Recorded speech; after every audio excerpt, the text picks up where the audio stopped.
இது என்னமோ தெரியலங்க, ஆடி வெள்ளி தை வெள்ளி வந்தாலே மனசுக்கு அவ்வளோ ஒரு சந்தோஷமாகவும் நிம்மதியாகவும் இருக்கும். அது ஏன்னு இன்ன வரைக்குமே தெரியல. அந்த மாதிரி தான் இன்னைக்கு நம்ம வீடியோவில் என்ன பார்க்க போகிறோம் அப்படின்னா, இந்த வாரம் ஆடி வெள்ளியை நான் எப்படி சாமி கும்பிட்டு என்னென்னலாம் சமைச்சேன் அப்படிங்கிறத பார்க்க போகிறோம். அதுக்கு முதல்ல வாசலை கூட்டிட்டு கோலத்தை போட்டுக்கிட்டேன். அதுக்கப்புறம் பார்த்தீங்கன்னா நான் இன்னைக்கு சாமி கும்பிட்றதுக்கு கொஞ்சமாக சுண்டல், சர்க்கரை பொங்கல், மாவிளக்கு இதான் செஞ்சுக்கிட்டேன்.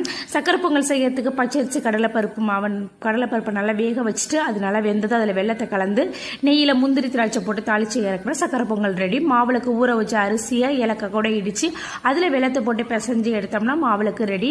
சுண்டல் முதல் நாள் ஊற வச்ச கொண்டக்கடலையை எண்ணெயில் கடுகு வரமிளகாய் கருவேப்பிலை போட்டு தாளிச்சா சுண்டலும் ரெடி. அதுக்கப்புறம் சாமிக்கு வைக்கலாம் பொட்டு வச்சுட்டு அதுக்கப்புறம் சாமி கும்பிட்றதுக்கு ஜாக்கெட் பிட்டு புடவை, இது கூட வளையல், குங்குமம், தாலி, காதோல கருகமணி அதெல்லாம் வச்சுட்டு பூ வச்சுட்டோம். அது கூடவே பழங்கள் வச்சுக்கிட்டோம். அதுக்கப்புறம் சாமிக்கு நல்லா பூவெல்லாம் போத்துட்டு சாமிக்கு விளக்கு ஏற்றிட்டு நம்ம ரெடி பண்ணி வச்சிருக்கிற அந்த பிரசாதத்தெல்லாம் வச்சு நாங்கள் சாமி கும்பிட ஆரம்பிச்சிட்டோம். அதுக்கப்புறம் சாம்பிராணி புகை போட்டு வீடு ஃபுல்லாகவே சாம்பிராணி புகையெல்லாம் காட்டினோம். இது எதுக்காக பண்ணுறோம் அப்படின்னா, நமக்கு தீர்க்க சுமங்கலியாக இருக்கணும், வீட்டில் கடன் பிரச்சனை இருக்கக்கூடாது, குழந்தைங்கலாம் இல்லாதவங்க இந்த மாதிரி ஆடி வெளி தை வெளியில் நம்மளை அம்மனை வேண்டி வணங்கினா எந்த பிரச்சனையும் இருக்காதுன்னு சொல்லுவாங்க. அதுக்கப்புறம் நிம்மதியாக சாமி கும்பிட்ட பிறகு எங்கள் மாமி எல்லாருக்கும் திருநீர் பூசி விட்டாங்க. அதுக்கப்புறம் என் ஹஸ்பண்ட் எனக்கு குங்குமம் வச்சு விட்டாங்க.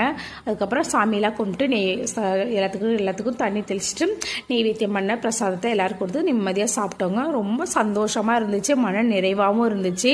நான் இப்படி தான் ஆடி வெளி கும்பிடுவேன். நீங்கள் எப்படி கும்பிடுவீங்க அப்படிங்கிறத கமெண்ட்டில் சொல்லுங்கள். ஏதாச்சும் குறைகள் இருந்தாலும் எனக்கு கமெண்ட்டில் சொல்லுங்கள். ஏதோ எனக்கு தெரிஞ்ச மாதிரி நான் சாமி கும்பிட்டுருக்கேன். இதோட ஃபுல் வீடியோ என்னோட சேனலில் ஃபுல்லாக நான் எப்படிலாம் சமைச்சேன் என்ன பண்ணங்கிற வீடியோ இருக்குது, வேணா போய் பாருங்க.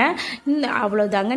இதே நாகப்பட்டினம் வீட்டில் இருந்தோம்னா நாங்கள் இதே மாதிரி 7 ஜாக்கெட் பிட்டு வச்சு பக்கத்தில் உள்ளவங்களுக்கு மஞ்சள் குங்குமம் தாலி வச்சு கொடுப்போம். இங்கே புது வீட்டுக்கு வந்ததுனால இங்கே யாரு கூட அவ்வளோ பழக்கம் வரல.